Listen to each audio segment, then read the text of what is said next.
Evening, and thank you for being here for what I think is the 44th annual George E.P. Mountcastle Lecture. And what I'll do is introduce Dr. Thornbery, who really needs no introduction, who will introduce tonight's speaker. Before I do that, though, I just want to recognize, even though they're not here, recognize the Mountcastle family for establishing what's become a really unique and special event at Gilman. Dr. and Mrs. Mountcastle and their friends established this lectureship in memory and honor of George Mountcastle, who was a 1968 graduate of Gilman, and during his years here, he was an accomplished athlete and scholar. And among the many awards he received was the Armstrong Prize for Poetry at commencement. And George Mountcastle wrote the poem "The Wander Still Time," which is printed on the program cover in 1967 while still at Gilman. He went on to Harvard University, where his focus was modern literature, and sadly he died during his sophomore year at Harvard in 1969. His legacy lives on with this lecture, which is always given by a distinguished writer. This year, as often is the case, Dr. Thornbery was very instrumental in bringing our writer-speaker to us tonight. So without further ado, I'll introduce Dr. Thornbery.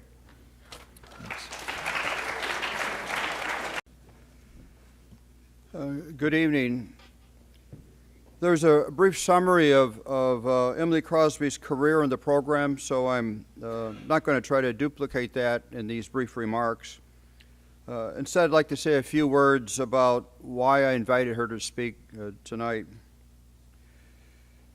Thanks to the generosity of Gilman School, I've been able to attend a number of history conferences over the past decade. Often I choose to attend sessions dealing with civil rights. I've been struck at the disconnect between what historians have to say about movement history at these sessions and what we as high school teachers teach in our classroom. Too often I have taught the history from the top down, focusing on national leaders such as Martin Luther King of Southern Christian Leadership Conference, Roy Wilkins, executive director of the NAACP in the 1960s and into the 1970s, James Farmer of the Congress of Racial Equality, or CORE, who spoke here in 1988 or 89, and it was the only time in my 35 years at Gilman School that there was absolute silence in the auditorium for the whole time that someone spoke. Farmer was pretty incredible in that time that he was here. And various activists in the Student Nonviolent Coordinating Committee, including John Lewis, Jim Foreman, and Stokely Carmichael. In the process in my classroom, and I suspect in the classroom of my colleagues, we've ignored important female figures such as Ella Baker. I suspect there are very few of you here that have ever heard of her name. Or Septima Clark, who played such a role in shaping the direction of the civil rights movement. With this top-down approach, I've also ignored what was happening in countless communities across the country, where the real battles for social justice and human dignity were being fought. I was reminded of this today when Ms. Crosby was talking to my class, and in 1964 the Civil Rights Act was passed, but in Greenwood, Mississippi, it's still, if you were black, it was not safe to go to the movie theater. And we couldn't remember which McGee, I think it was Silas McGee, went every night with the possibility of a mob beating him up because he was convinced that black people should be able to go to the movie theater, even though there was a law saying that they were to be admitted. This emphasis on top-down history was all brought home to me several years ago when another Mountcastle lecturer, sociologist who writes like an historian, Charles Payne, commented to me that I'm kind of making up this quote, but it went something like this. You know, Martin Luther King really did not have that much of a direct impact on the change that occurred in Mississippi. Instead, the local people were the ones who transformed their state. Payne's comments have been echoed at countless scholarly conferences, and yet we don't always, it doesn't always reflect in our classroom teaching, at least at the high school level. Many historians are moving away from a king-centered history that covers only the years from Montgomery in late 1955 to Memphis in April of 1968. Instead, they are focusing on what they call a long civil rights movement, something that began well before 1955 and ended sometime in the 1970s, if it has ended at all. Historians are beginning to look carefully at other topics that I've ignored too often, such as the debate over nonviolence and armed self-defense and the role of women in the movement. Ms. Crosby's writings on the civil rights movement in a small county in Mississippi address a number of these issues. She also has published an important anthology that emphasizes the importance of history at the grassroots level. Currently, she is working on a major project about women in the movement. She has much to tell us about how to study civil rights history and what we can learn from it. Give her a listen. And after she is finished with her presentation, I hope we can continue a tradition that my colleague John Rao established last year, a Q&A, hence the mics on both sides, a Q&A where students can question the speaker about topics covered in her address. Enough of me. Let's turn the podium to Professor Emilye Crosby.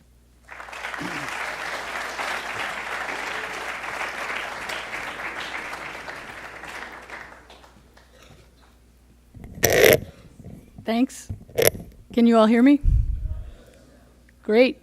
I'm so pleased to be here, and I have many thanks for Jerry Thornbery for the invitation, for gifts of wonderful documents that have opened up all sorts of doors in my research, and for introducing me to his colleagues and his students. I'm very delighted to be here. I've enjoyed all of my conversations. I'm going to talk today about the civil rights movement in Port Gibson, Mississippi, but I'm also going to talk about sort of how I came to this history, why it's important to me, and some of that started when I was your age or even a little bit younger.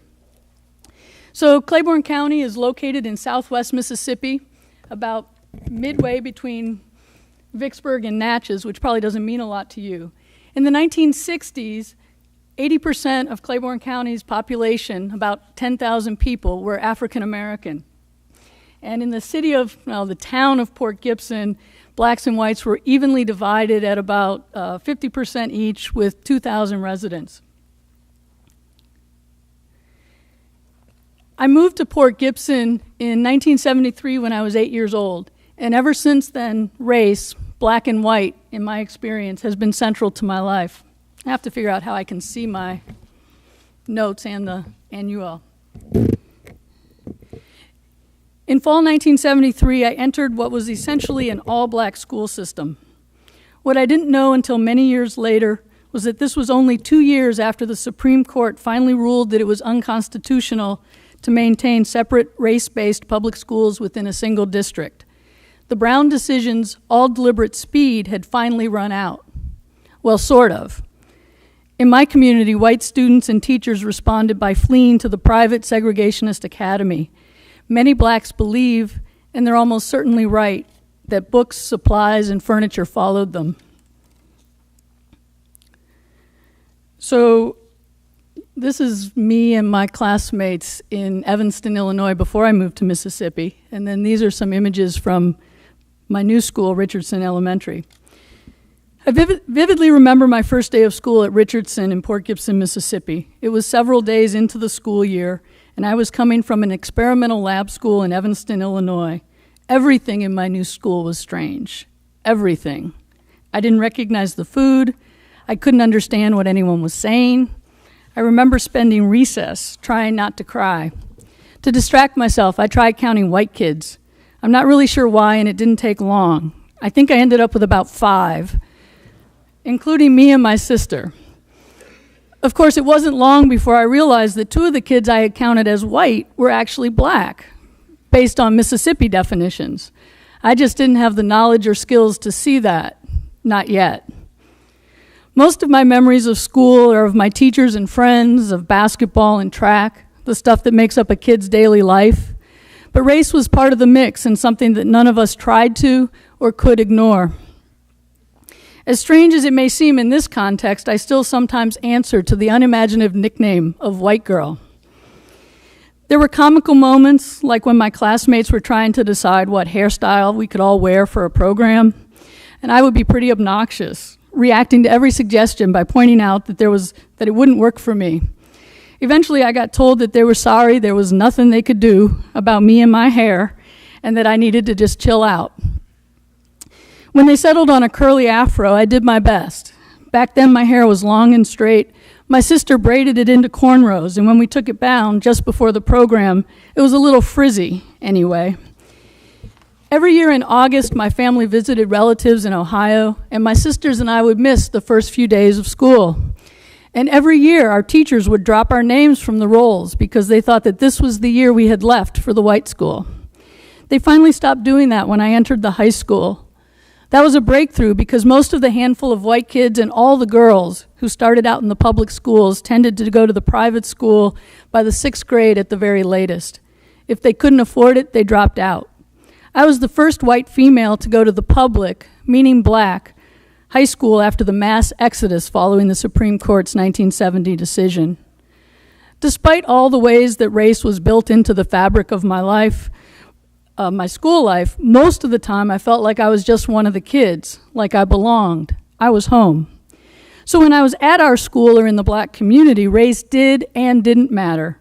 But outside of our school and community, race always mattered. So, kids and parents negotiate things a little differently, I guess. And you can maybe tell from these pictures that I was really into sports, any kind of sports. And I desperately wanted to play baseball.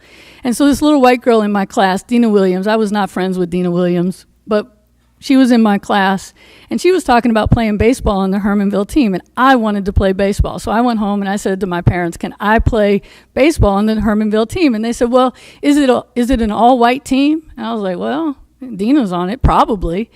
And because these worlds were totally separate. And they said, well, try to find out. Don't ask, but try to find out. So I went to school the next day. I said, Dina, is it a white school? A white team? And she's like, yeah. So I went home and I reported, it's a white team. And so my parents said, well, you can't play on a white team. And so they had to help organize what we called Little League in Mississippi. And so this was my Little League team in Port Gibson, Claiborne County, Mississippi. So although Claiborne County was 80% black, African Americans didn't have the right to vote in any meaningful way until 1966, the year after I was born. After a breakthrough election in 1975, there were more black elected officials in the county than there had been blacks registered to vote about a decade earlier. I remember that election, and with my classmates and new community celebrated these black firsts. And at the same time, I learned about stubborn white resistance and the persistence of white supremacy. Though blacks eventually controlled the political structure of the community, whites retained most of the wealth and economic power.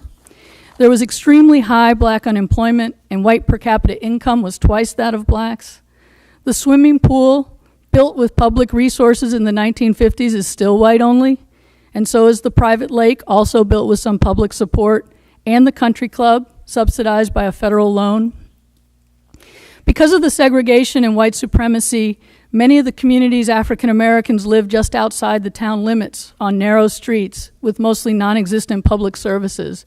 The conditions for blacks living in town weren't much better. Many African Americans lived in houses that were little more than 1 or 2 room shacks. Some didn't have indoor toilets, and most had inadequate sewage systems. In 1969, white town officials had a chance to address some of these problems, but they refused and instead chose to forfeit millions of dollars of federal money rather than use part of it to annex and improve black neighborhoods. They didn't want to add black voters to the community, to the city, among other things. Throughout my childhood, the local white newspaper put black news and white news on different pages. My sisters and I usually ended up on the black page, but it wasn't consistent. I still remember the time that the newspaper editor cut a photo of me and a classmate in half so that it looked like 2 separate pictures, although part of my shoulder was on the page with Felicia. White storekeepers were often polite and friendly. until they realized that I was actually part of the group of black kids they were watching with hostility. Then my change was thrown across the counter like everyone else's. Most of our basketball games were in black communities, but I still remember the tension on a couple trips to white schools in Klan country during the state tournament. And when my friend Reggie and I drove the country roads late at night after our games, it wasn't fears of the Klan, but the still all-white highway patrol that kept his mother frantic with worry. She was sure that if we were ever stopped, they would lynch her dark-skinned son for being in the car with me. White strangers would stop my mother in the grocery store and ask how she could send her daughters to school with those black kids. These white strangers were sure that we would be raped, and they weren't shy about saying so. When I was in high school, the state removed our school's accreditation, justifying it with a list of violations that could have been replicated in every school in the state. Of course, those schools weren't run by black politicians who also happened to have a sudden influx of money through the building of the taxes from a nuclear power plant that was being built. And if you can imagine, the only penalties for not having accreditation were that you couldn't play sports. So, since my season was canceled, I spent a lot of time in the state capitol watching the accreditation hearings and learning firsthand lessons about power and politics and what it felt like to be powerless in the face of obvious injustice. It became clear to me that though there were problems with our schools, the white state leaders sitting in judgment were using their power to punish and handicap black political leaders and further disfranchise African Americans. They didn't really care about improving schools and education in my community. So I never do this. I never talk about where I'm from in quite this way.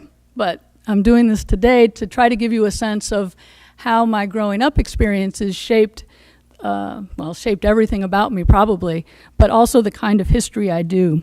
Much of what I know about race I absorbed growing up in Mississippi. And so when people learn that I went to essentially black schools, they often ask if that was difficult for me.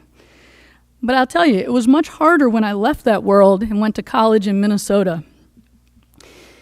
McAllister in Minnesota was a 30-hour bus ride and many worlds and many snowbanks away from Mississippi. I started out as a math computer science major, but I was pretty lost, and by the end of my sophomore year, I was a history major, at least in part because history was the only department with classes on African American topics.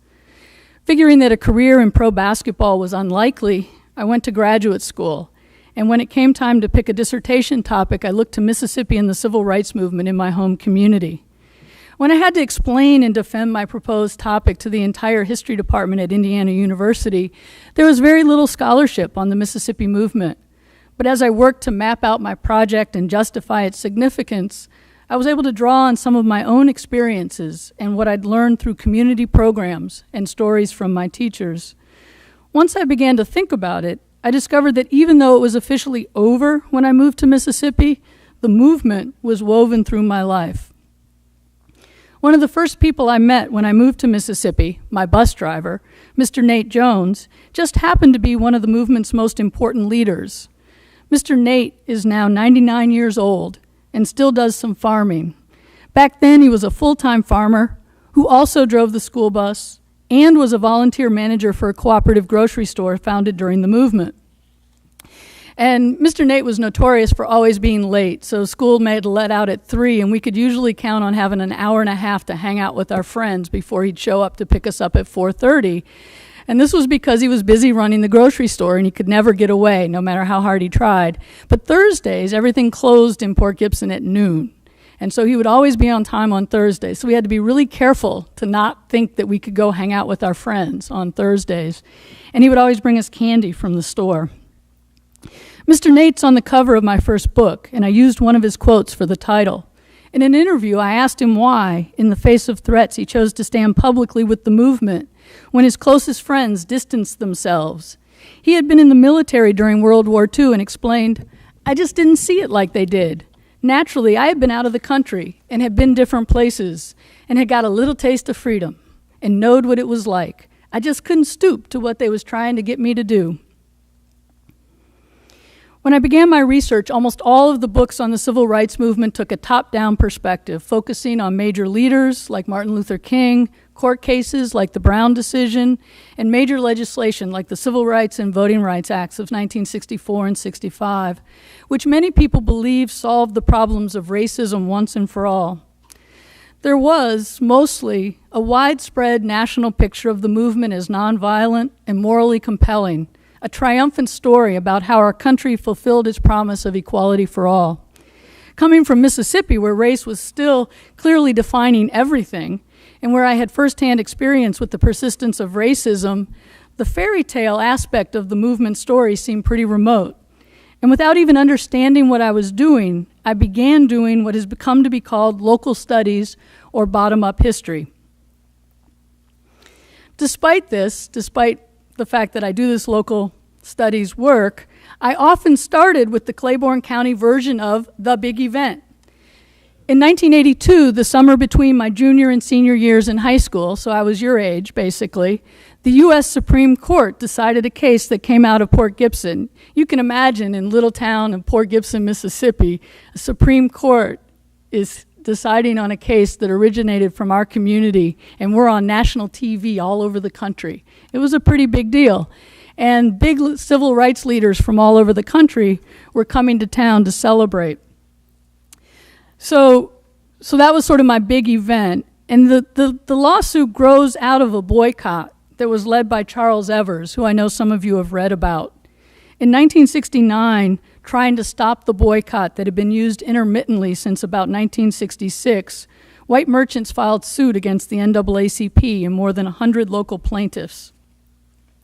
Initially, the merchants won a settlement of more than $1 million in Mississippi Chancery Court, which almost bankrupted the national NAACP before this appeal. My other big selling point was the existence of armed self-defense in the nonviolent movement. Something I first learned about from my 10th grade social studies teacher, Mr. Warner, who had been president of a local armed self-defense group called the Black Hats. In Claiborne County, the movement started after the Voting Rights Act, and it was more defined by voter registration and boycott than nonviolent protest. And probably what's most important to understand about it is that for the first time in the 20th century, black people openly, actively, and collectively challenged white supremacy and refused to accept their place. And so it's a small town, 3 stoplights, you have to drive another 40 miles to get to a McDonald's, more a Walmart, all those things that are sort of just around the corner everywhere else. So when the movement started, it had a big impact on people's daily lives and their interactions. In the 1990s, when I was doing interviews, a white woman told me, quote, "I'm so sorry that you won't ever see it like it was, and that my children won't see it like it was. The comfortable feeling, everybody taking care of everybody, and no hate. I mean, race just wasn't a word, I mean, it was a word then. Either you said darky or colored man, to designate. It wasn't a dirty word. It was just a warm, wonderful thing, Her views are typical. The legacy of slavery and the low wages paid African Americans allowed most white families to employ black maids and laborers to do domestic and yard work. And whites' ideas of interracial friendship were often influenced by this proximity.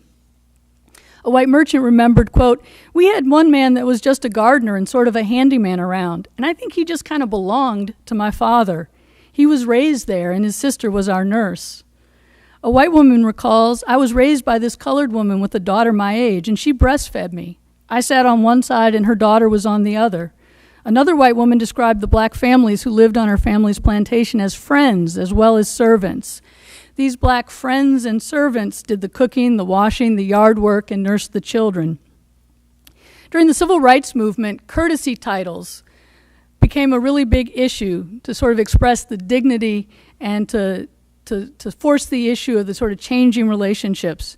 James Duval, who joined the movement as a teenager, explains, "Whites always referred to your mom, your father as boy or girl. They never used titles addressing your elders, like Mr. or Mrs. is what he's talking about." So whites and blacks had very different experiences with race and very different understandings about what it meant And all of this became public with the mass movement. There were weekly marches, mass meetings, and over a space of about 3 months, enough African Americans registered to vote to become the majority, the electoral majority in a community where they hadn't voted in 100 years. And so this was a huge transition for the community. And it was also, for whites, really very troubling when they thought that African Americans had, accepted their place. And so Nate Jones offers a glimpse of how they responded. For years, banker Eli Ellis had hunted on Jones's land and handled his farm loans. Jones described how when the movement began, Ellis called him into his office and said, quote, "I heard that you was teaching hate down there." I said, "Nah, I never done anything like that." He said, "Well, we've been good to you. We've been letting you have anything you want." I said, "I paid my debt. I've been just as good to you as you've been to me. I don't teach hate, but I want my rights, just like you want yours." As he was leaving, Jones remembers that Ellis told him, quote, "I know you a pretty good person. I didn't think you'd be caught up in a mess like that." Jones replied, "Well, I am. I'm in it." Pretty quickly, as I said, there was this mass movement, a lot of unity among African Americans. Whites assumed that African Americans who were boycotting their stores were doing it because they were afraid of pressure from other African Americans. African Americans insist that they were doing it because they were, unhappy with the way that they were being treated. Marjorie Brandon explains, quote, "Everybody stood for the boycott. It was very united." Another participant testified that when the boycott began, quote, "he avoided all white merchants like the plague." Many years later, however, former Sheriff Dan McKay characterized black demands as unreal and impossible.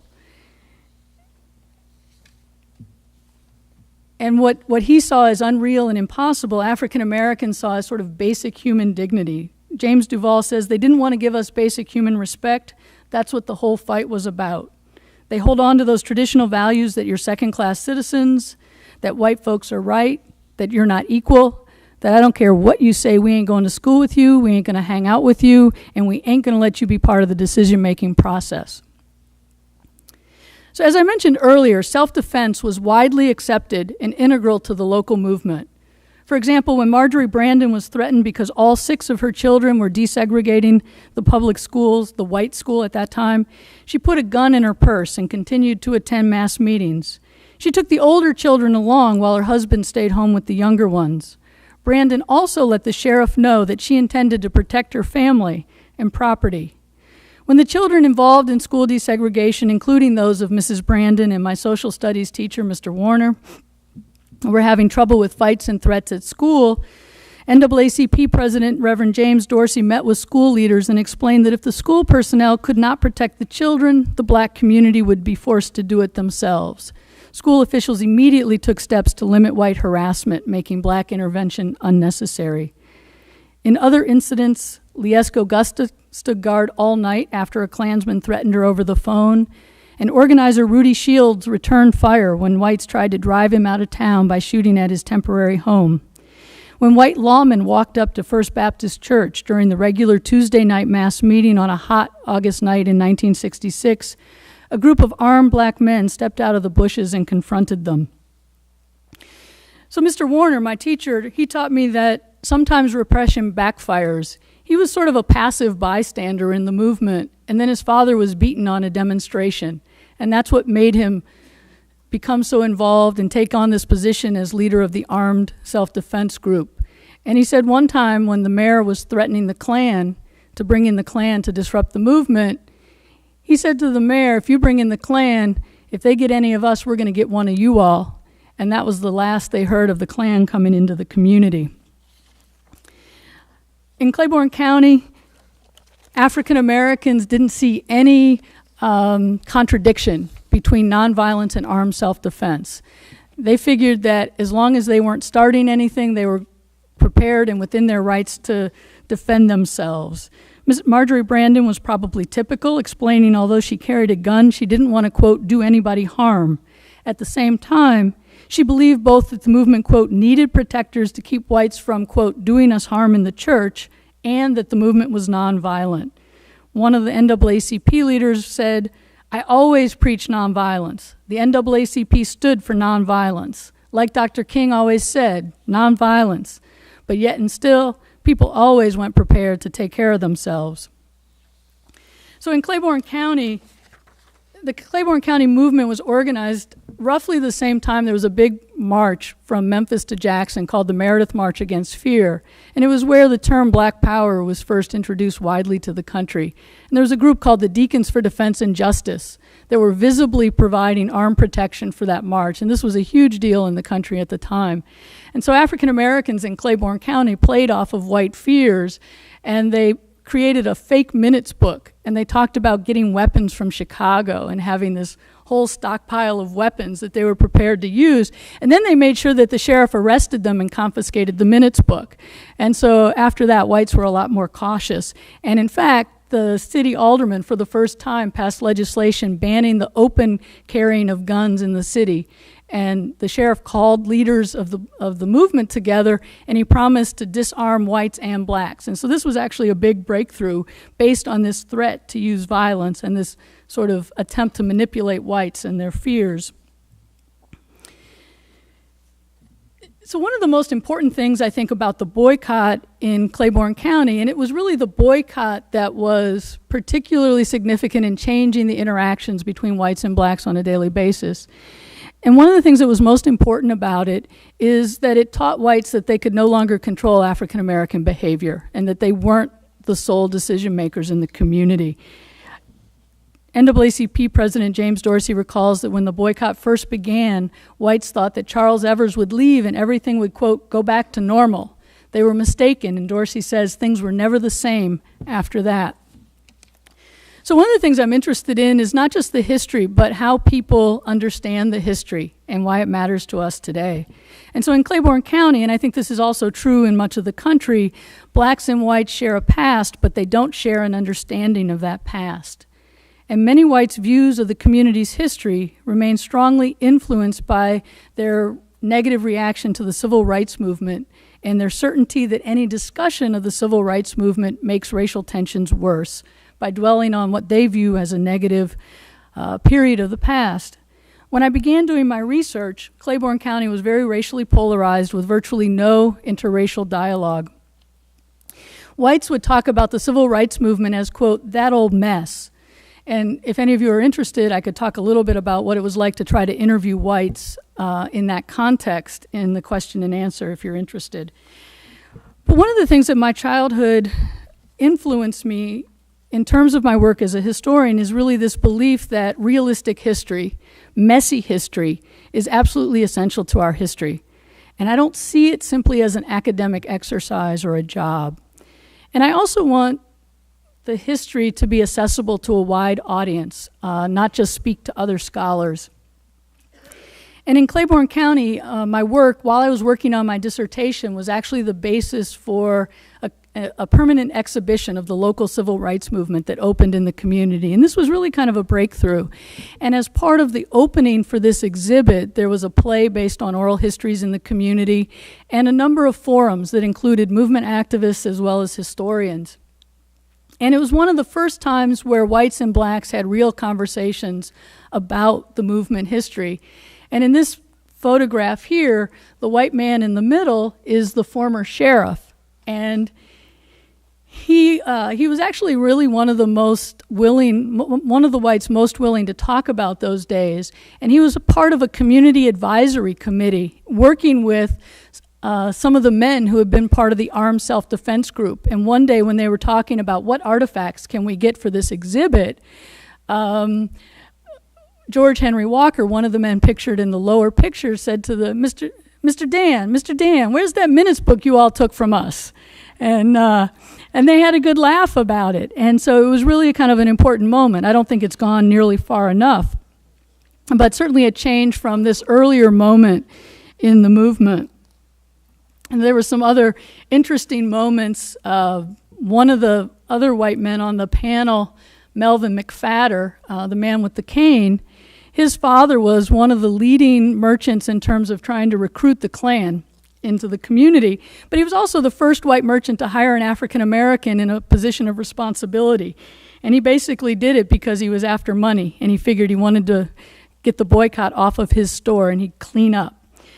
So my first presentations of my scholarship were in this context. I was really nervous presenting to people who had created the history that I was writing about, and who had, in some cases, really didn't like the interpretation that I had. I also worried about writing about people I know. How would I do that? Over time, I became more confident that the skills I was learning in the history would sort of keep me honest, and I think that's the case.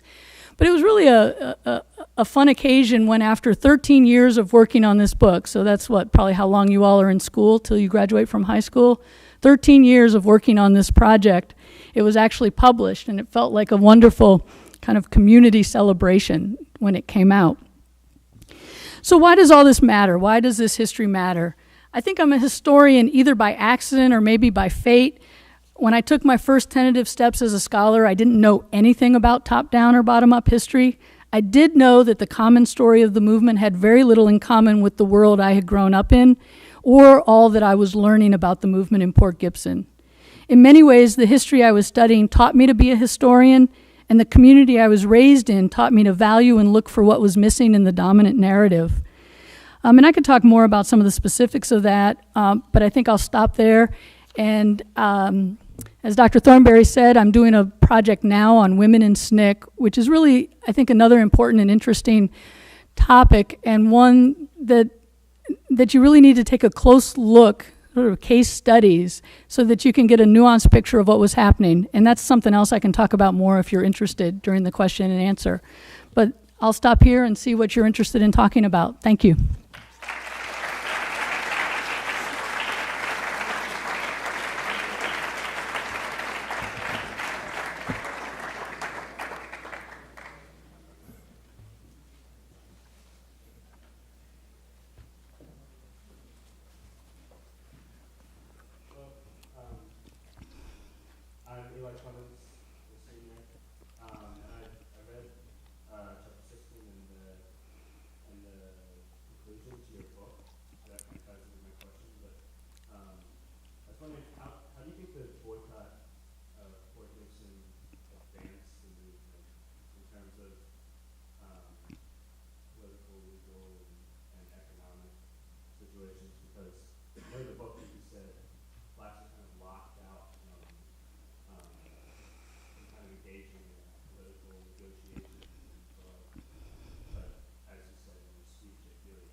That's a great question.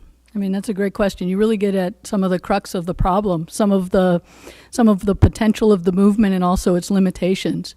So I think the boycott really was very important in breaking through whites' control of public space. So in Mississippi, whites control public space. African Americans were killed in broad daylight as late as the 1960s with no repercussions. In one well-known murder, a member of the state legislature murdered a man in front of a cotton gin at 10 a.m., and nothing ever happened to him. And so part of what public demonstrations and things like the boycott did was say to whites that you don't control this space anymore, and we're not going to allow you to control us through fear. And so that was really an important thing. And one of the things that comes up in the testimony around the boycott was that whites literally thought they owned the space. And so they thought that African Americans walking on the street was threatening behavior. And so the boycott really forced whites not to necessarily like this, but to deal with it. And it was a way of African Americans asserting authority and trying to generate some change while they were waiting really so after the Voting Rights Act is passed and there's a movement to get people registered, it still took a while for that to translate into elected officials. And even having elected officials doesn't immediately translate into power or into change in people's daily lives. And so it was a way to influence some things on a more immediate way, the way people were addressed with more respect, access to some jobs, the enforcement of the Civil Rights Act of '64, which had been ignored. But as you say, it didn't change some of the big things like the economic dominance that whites had and their ability to do things like decide we're not going to accept this federal money and instead we're going to continue to do everything we can to keep blacks out of the city, out of that voting population, and we don't care what kind of conditions they're living in. So it was a difficult situation, and I think you got at the heart of it with your question. Thanks.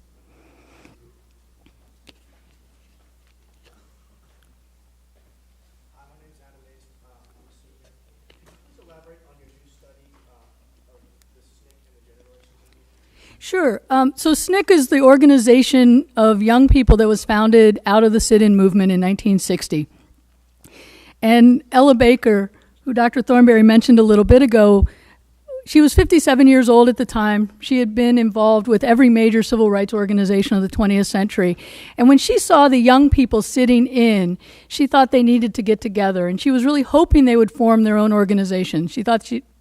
She said at one point that she thought they had the right to make their own mistakes. And so she helped facilitate this organization that became kind of the cutting edge of the civil rights movement, and they challenged all sorts of boundaries. And this is in the context of a society where there were still laws allowing discrimination against women, lots of expectations for gender roles for men and women. And this was true throughout the society. And as the young people in SNCC were challenging white supremacy, sometimes literally, getting out of their place, sitting in white spaces, at the same time, many of them begin challenging some of the gendered expectations of the day. And so one of the most important early leaders of the sit-in movement was a young woman named Diane Nash. And when the Freedom Rides, I don't know how many of you know much about the Freedom Rides, but people were riding from Washington, D.C. down through Alabama into Mississippi to try to see if the federal government would enforce Supreme Court cases saying that there couldn't be segregated buses going south. And buses were bombed, people were beaten.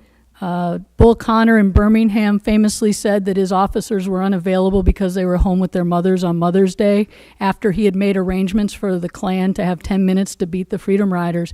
And in the face of this, the organization that had led the Freedom Rides said, well, we're going to call this off and fly to New Orleans. And they were pressured to do this. And the young people in SNCC, Diane Nash, said, no, if violence stops the movement now, violence can always stop the movement. And so she, more than anyone else, was sort of the driving force in young people continuing those freedom rides. And nobody said you can't do that because you're a girl. Partly the movement need for people and the intensity of the demands created space, and young women like Diane Nash created their own space. Bernice Johnson Reagan, I don't have the quote right in front of me, and so I won't get it exactly right, but she was interviewed about this, and she said at one point that if you were a woman and you wanted to go in the field in SNCC, and somebody didn't want you to go in the field, some man didn't want you to go in the field, that shouldn't stop you. Basically, she said there was the only person, the organization was structured so that the only person that could stop you from doing something was yourself. And she said, I'm not talking about an organization where men were progressive when it came to women, but I'm talking about an organization where there was space for you to do things. And so what I'm trying to do with this study of SNCC women is look at case studies of a number of movement communities and the SNCC office to try to explore when and how women and men followed the gender conventions of the day and how they broke them, how women shaped the movement, and some of the ways that this has influenced us through the women's movement and other movements, SNCC was really important. Bernice Reagan, again, called SNCC the, quote, borning struggle. And she's talking there about their influence on our society and other social justice movements. And so this had a big influence on the subsequent women's movement. So there's a lot of, I think, a lot of interesting things to learn about that. So thanks for the question. Sure. Mm-hmm. Oh, you shouldn't ask me that. I have very strong feelings about that, actually.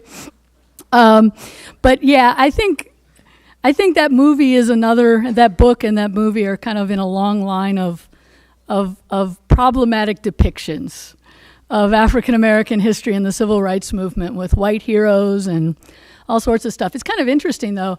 In the UK, they used a different book cover. You see this book cover? Have you ever seen that before in any of our sort of?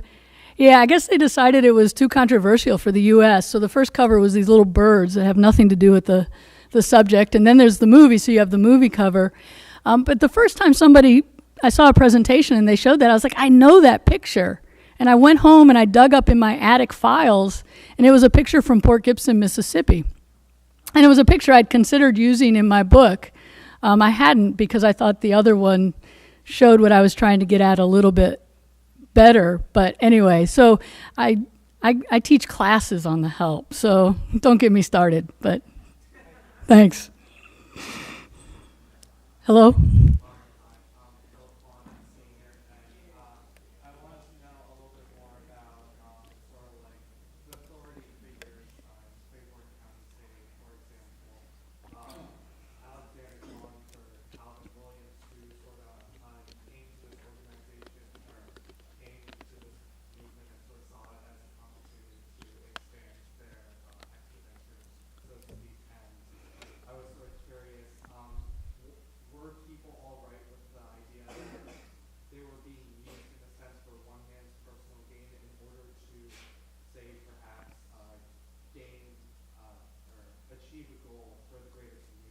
Okay. So for those of you who don't know, he's asking about Alexander Collins and Calvin Williams, who were two really important early leaders, early African-American leaders who were early leaders in the civil rights movement. And at a certain point, they were both accused, and I think rightly so, of using the movement a little bit for their personal gain, financial, for power. And so the question really is about how people responded to that, I guess. And I think, I think they were very important because they were, I said this earlier, I think, to some other students, they were willing to step forward and take risks when that was a dangerous thing to do. And I think people felt like they could have a little bit of space because of that, maybe a little bit of opportunity to, realize some benefit for themselves. But I think people were also disappointed. And I think people were hoping for more from their leaders, from more sense of the larger good, the greatest good for the greatest number, right, as opposed to their personal aggrandizement. So I think there was disappointment and anger. Thank you. Thanks. Hi, I'm Alex Song. I'm a senior. So could you expand a little bit more on your attempts to interview the whites? Oh, sure. Yeah. So, as I said, this is a very racially divided community. It's also a small community. So, although I didn't know any white people outside of my family and others who were associated with the African American college in the community, they all pretty much had an idea of who I was. And I felt like I needed to interview whites. I wanted to hear their perspective on it, but they didn't want to talk about the civil rights movement. And so I had to I had to ask them very broad-based questions about the community and their experiences. And some of them were willing to be fairly forthright. They tended to be people who were no longer involved in politics or didn't have any businesses. And I think they were worried less about potentially saying the wrong thing, because those who still had kind of a public life in the community were worried that if they said something, the boycott might start again. I mean, I think this was a very real fear for some whites. And I jokingly say, my younger sister was a Rhodes Scholar, and that had been in the news. And so I jokingly say that some of the whites agreed to do interviews with me because they kind of wanted to see one of these Crosby kids up close and sort of inspect us. And they all thought I was my sister, the Rhodes Scholar. So I got really used to saying, no, I'm the other one, or one of the other ones. So, it was interesting. It was not necessarily an easy thing to do, but I'm really glad I did it. And, I think some of them really tried to explain to me their perspective. I think a lot of them were in denial. And some of them who were very active in trying to do interracial stuff in the community, whatever that meant at the time, tried to stop me from doing the research. So it was a really kind of interesting mix. But I like Dan McKay, and I like some of the others, I didn't necessarily like what they thought or what they stood for, but, they were... You get a sense of people's humanity when you meet them in a different way, I think, than you do when they're just sort of the outside other. So thanks for the question. Hello.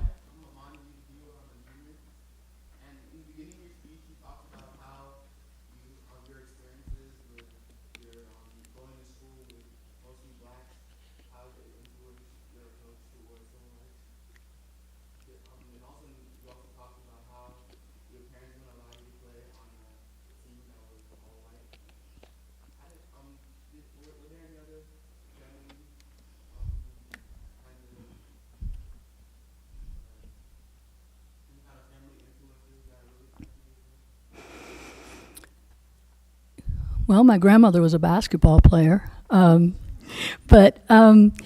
It's interesting. My parents said that they didn't want me to play on an all-white team. But I was, I think, already so identified with the school and the community, I didn't really want to either, once I thought about it. I think it was one of those things where once they said it, it was obvious to me. I just hadn't really thought about it. I think in some ways looking back, I think part of what really impresses me about my parents is they were very matter-of-fact about it. I think they, this is the school, you're going to school. It's a new school, it's a different school.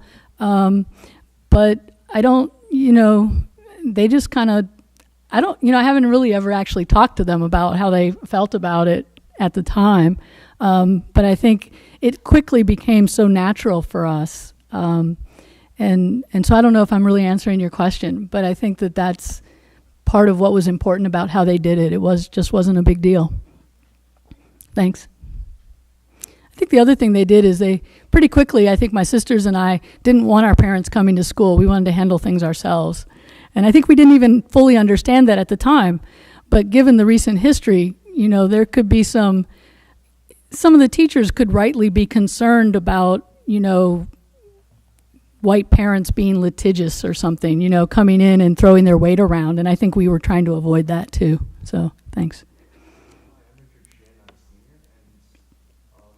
Building a little bit off of your move to Mississippi, it was easy for you to sort of assimilate into the community because you were all children, but what about your parents? Were they well received in the community, and how does the black community react in general to whites coming into the community? Great question. I think my parents,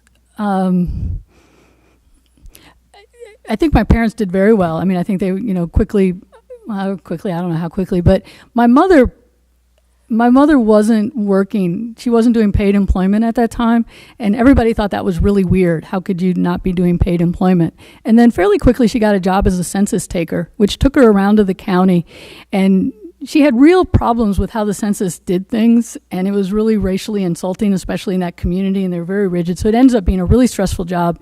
My mother handles stress really well, but this really got to her, and she pretty quickly quit it. But that job got her out in the community. She met people. She started meeting quilters, and she quickly became very involved, founded a cultural arts organization, and really became she used to tell people, she used to sort of break the ice by telling people that her kids were in the schools because everybody knew what that meant. And I think my father also did really well at Alcorn. He was teaching at a black college there. And in your larger question of in general, we moved to Mississippi at a time that, nationally, I think there was a lot of sense of racial polarization and black power. And I think there was some of that in Mississippi, but we never felt unwelcome. And I think part of that was when whites fled the public school, African Americans were really upset about that. They wanted to make integration work, and they were really upset when whites left the public schools. And so the fact that my family, my sisters and myself and our parents put us there, were in those schools and were doing well in those schools, they felt like was proof that the white community could have stayed and things could have worked out. And so I think they were very, in some ways, welcoming. And, there are all kinds of variations and exceptions. At a certain point when there was a lot of political turmoil and a lot of renewed racial, or I don't know, renewed isn't really the right word because it had never gone away, but intensified racial polarization around some of the political things with the school accreditation that I mentioned. I heard a rumor that one of the school board members told my basketball coach that he didn't want me starting, and he didn't want a white girl on the court. And my coach apparently said it was his team and he would decide who started. I mean, this is just rumor, right? But that's about as extreme of an experience as I can remember. And maybe I'm filtering stuff, but, thanks for the question.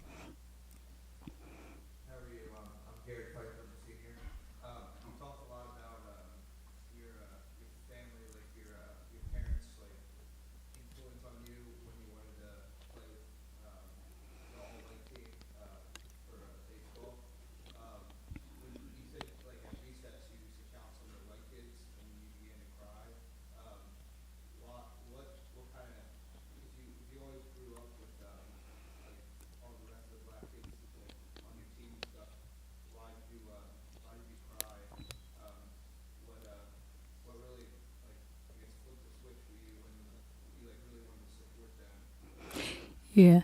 Well, you know, the thing was that was really the first day of school. It was a new school. I'd moved across the country, so I'd left my friends. The school cultures were very different. So I imagine Gilman has a particular school culture, and other schools have very different school cultures. And so part of it was they were extremely different school cultures. And, you know, the way people talked was unfamiliar. And so it was just, I think part of it, I was overwhelmed by a new situation. And that lasted a little while. I spent a lot of time reading. But I don't really remember sort of, I mean, I know that joining the basketball team was a big thing for me. But I don't remember that lasting. Like, you know, my parents like to remember, you know, my first day of school, my new school. I don't remember to bring a pencil with me. And LaFarrell Jackson loaned me a pencil. And LaFarrell Jackson and I were close friends for the rest of our school careers. We rode the same school bus, so he showed me the school bus. You know, so I think very quickly things, you know, improved. I think it was just that moment of being utterly stunned by being in this new situation. Thanks. My question is that in your book you talk about Charles Evans being leader in Cleveland County. What happens to Cleveland County after he leaves? Like, what does like the movement happen? So we've talked about this top-down and bottom-up history, and partly that's related to charismatic leadership. And we tend to focus on charismatic leadership. People can move, you know, somebody who's a good speaker and compelling can get people to do something. And Charles Evers was that kind of person. Even knowing things about him that I wasn't entirely crazy about when I met him and, you know, when I went to interview him, I'm very moved by his charisma. And so when he was in town and he was involved in the movement on a day-to-day basis, people would respond to him. And so you get large turnout at movement meetings. People were inspired to vote, things like that. When he's not as involved on a day-to-day basis, there was a real letdown because people hadn't developed their own leadership skills, I think, and their own determination to act. And sort of think that through. So they were really following more than acting. And so I think it left a vacuum. And that's really where I think some of the problems of the movement comes in. And that's where someone like Ella Baker has a very different idea about how you go about organizing for change. And she believes really, as she says, strong people don't need strong leaders. And she, you know, if you follow the leader, then, you know, the leader, whatever happens to the leader, you just follow the leader and you're kind of sunk. So thanks for the question. Okay, 2 more, and then I'll talk to maybe some of the others of you if you still have questions afterwards. Thanks.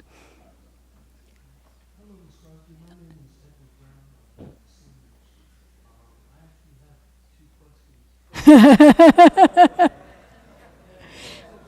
2 questions. Do you want to ask one of them, and then we can talk?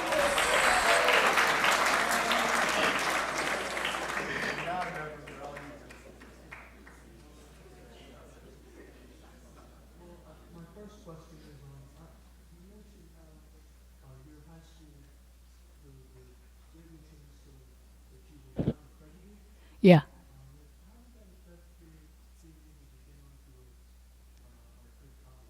Not at all. McAllister didn't care in the least.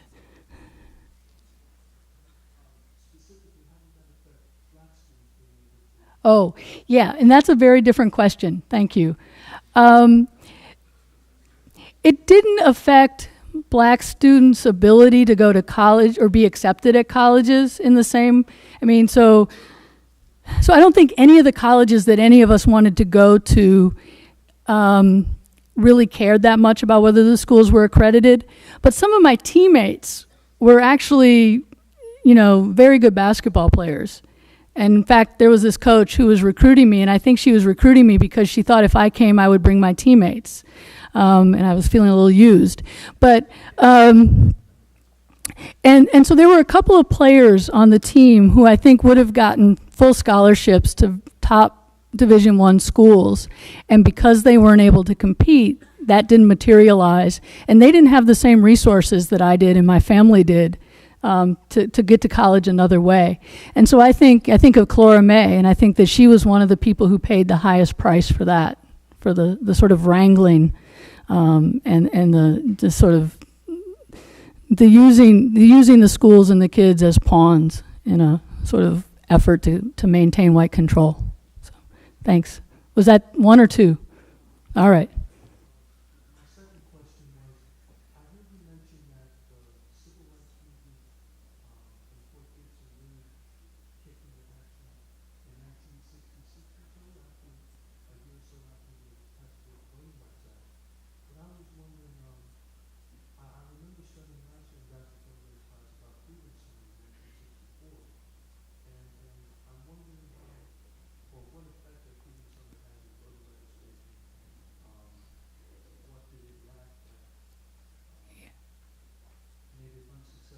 Yeah.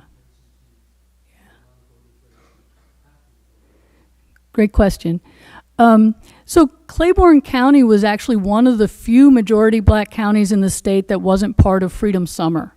So there were no outside organizers coming in. And so in that sense, people in the community didn't have that kind of extra help that during the summer. But they were very aware of what was going on around the state. And I think so that they were, in that sense, getting ready and prepared when people did come and organize. But even across the state, and you probably know this during Freedom Summer was successful in getting people to try to register and getting people to sign up for the alternative Mississippi Freedom Democratic Party, but not as successful at actually getting people registered. So the Voting Rights Act was crucial in helping to eliminate some of the barriers to black voting. Not all, and not forever, but some of the barriers. So that was a key piece. Thanks.